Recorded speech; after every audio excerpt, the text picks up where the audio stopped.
আমরা দেখে নেব কিভাবে টাই বাঁধতে হয়। টাই সোজা সাইড এবং ভিতরের সাইডটা ঘাড়ের পিছনে থাকলো, ছোট সাইডটা লেফট সাইডে, বড় সাইডটা আমার রাইট সাইড থাকলো এবং অবশ্যই এটা ঠিক পকেটের সাইডে রাখলাম। পকেটের সাইডে রেখে দেখুন এটাকে নিচে এবং এটা উপরে দিলাম, বড় সাইজটা আমার উপরে চলে আসলো। এখানে একটু গ্যাপিং রাখতে হবে যাতে হাতটা আমরা সহজভাবে কিন্তু মুভমেন্ট করতে পারি। তারপর কি করলাম ফ্রেন্ডস, এই মুভমেন্টটা এই দিয়ে জাস্ট এই প্রথমে এক দেখে নেন, প্রথমে এই দিলাম, এটা ধরে রাখতে হবে।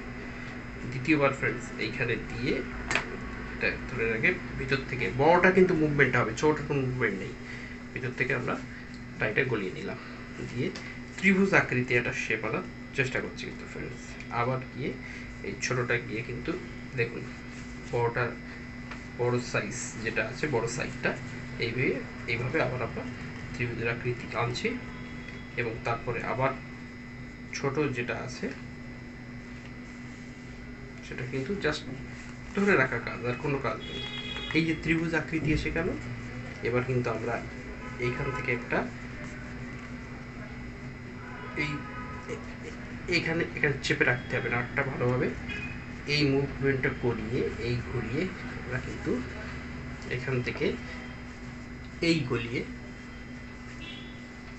এখান থেকে ভিতরে ঢুকিয়ে নেব। নিয়ে খুব সহজভাবে আমরা কিন্তু ত্রিভুজ আকারে শেপে নিয়ে আসতে পারবো এবং দেখুন কত সুন্দরভাবে আমরা কিন্তু শেপটাই নিয়ে এসেছি। আমি ক্যামেরা পার্সনকে বলবো ক্লোজ শট করে দেখিয়ে দেওয়ার জন্য। তবে আবার যে শেপটা কিন্তু ফ্রেন্ডস, এই যে শেপটা কিন্তু ত্রিভুজ আকৃতি এসে গেল। এবার এটাকে কম বেশি করে নিয়ে যত টাইট করে নিচেরটা টেনে মেজারমেন্ট করে কলারটাই করে দিতে হবে। এইভাবে কিন্তু আমরা টাইটা পারতে পারি। আরেকটা জিনিস ফ্রেন্ডস, এবার লুজ দিচ্ছি, দেখুন